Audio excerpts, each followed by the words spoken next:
it's not been clear who the actors are.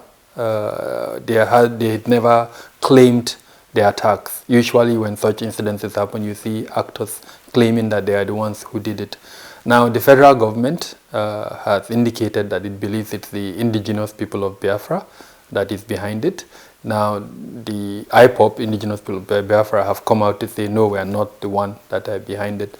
Now, as expert who studies developments and who monitors this type of trends, I've asked myself, who has the capability in the Southeast to carry out such incidences? And the obvious answer is groups like indigenous people of Biafra are the few that have that type of capability. Now, there are a few gangs too that may have those kind of capabilities. So it's very possible that it could be IPOB or it could be any of those other criminal gangs. The second thing that is significant are the political issues around the Southeast. So if we look at Imo State, which has recorded a significant number of the 47 incidences that I mentioned, we know how the governor emerged. There was controversies, there was a court ruling, and then he was now sworn in as the governor. He has several times, his aides too have come out to say there are political elements within the state that are instigating some of these attacks. So definitely there is a political angle. And even if it's IPOB or some of the other criminal gangs that I mentioned, it's very likely that political forces are behind the instigation of the attacks. The influences of some political actors, the scenario in the Southeast is becoming a conflagration, and there's need to quickly mitigate this before it turns to a similar cause of the Boko Haram insurgents in Borno in 2014.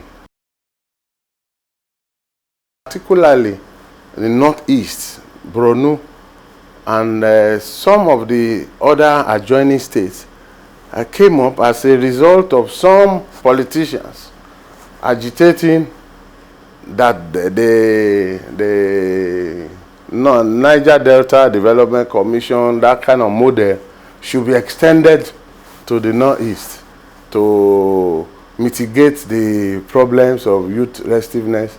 And that was as early as the 2013, before the issue of Yusuf and his group came into Borno under some kind of arrangement that was done by some governor at that time. And of course, we can see there's a similarity now.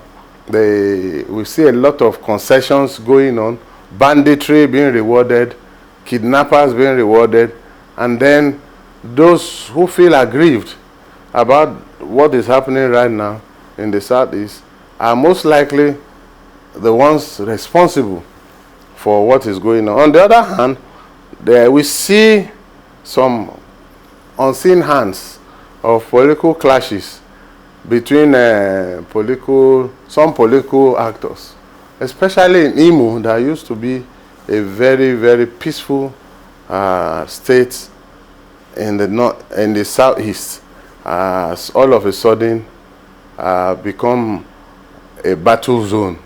And of course, we could watch the trend from the clashes between the past governor and the present governor and all the other actors.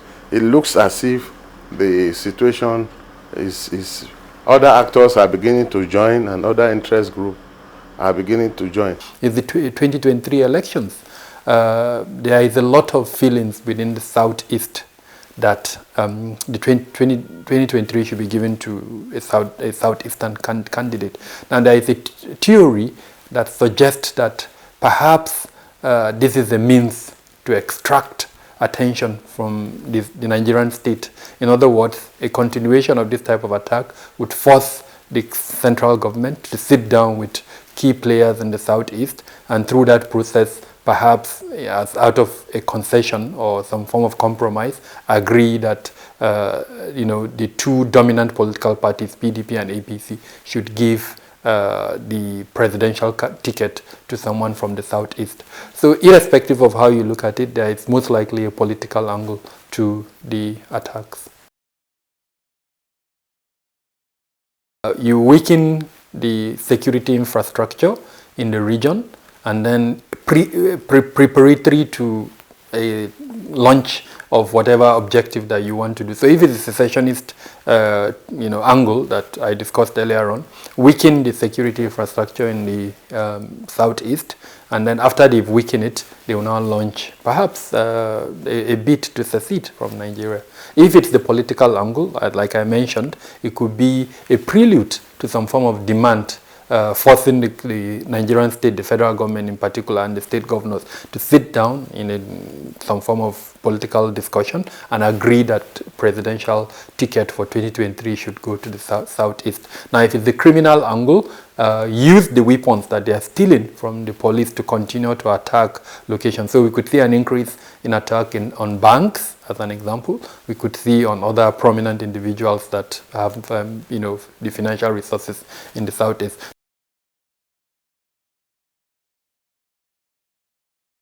Whoever is behind that attack, it's premeditated, and it's a prelude to a bigger picture.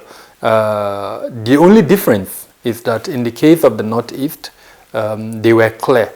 We know who they were. They had stated clearly that they do not recognize the Nigerian state, and they carried on the attacks on agents of the Nigerian state. In this instance, like I said earlier on, none of the groups have claimed the attacks. Even where the government says it's IPOB, IPOB has come out to say, no, we are not the ones. Of course, there is a wing of IPOB that is quote-unquote underground, which is the Instant Security Network, the armed component, or rather the vigilante component of the indigenous people of Biafra. Now, it's very likely, if they are the ones, that again, it's a prelude to a bigger thing that we're going to see in the next few days, months, weeks. There is need to have a whole plethora of actions that need to be taking place. Most importantly, there must be a platform for negotiation and discussion, because most of these terror groups start with a single cause campaign, and of course they end up in committing criminalities along the line, if only to pay for more arms and ammunition to pursue their further. It's very dangerous at this time in Nigeria's history. Lastly, I would like to also appeal to the National Assembly to expedite measures to carry out the restructuring exercise, which I believe, if well done and quickly done, is going to mitigate some of these agitations that we see today. Political engagement, like I mentioned earlier on, a lot of this has to do with politics. So the number one solution has to be political engagement, an attempt to ensure equity, justice, and inclusion. The perception in the Southeast that they've been marginalized. It's the perception, and then it's reality. Now, there must be a political solution to address that perception and that reality of marginalization. It has to be done through discussions and through some concessions from the federal government in particular, and even the state governors. Now, beyond the political solution, there must be strengthening of the administration of criminal justice system, so that offenders, people who pick guns and start shooting or killing, people, must be arrested. Those who possess weapons without license or are not authorized to possess weapons must also be arrested. So it has to be a two-way thing. What in today's language they call the kinetic and non-kinetic components of addressing security challenges.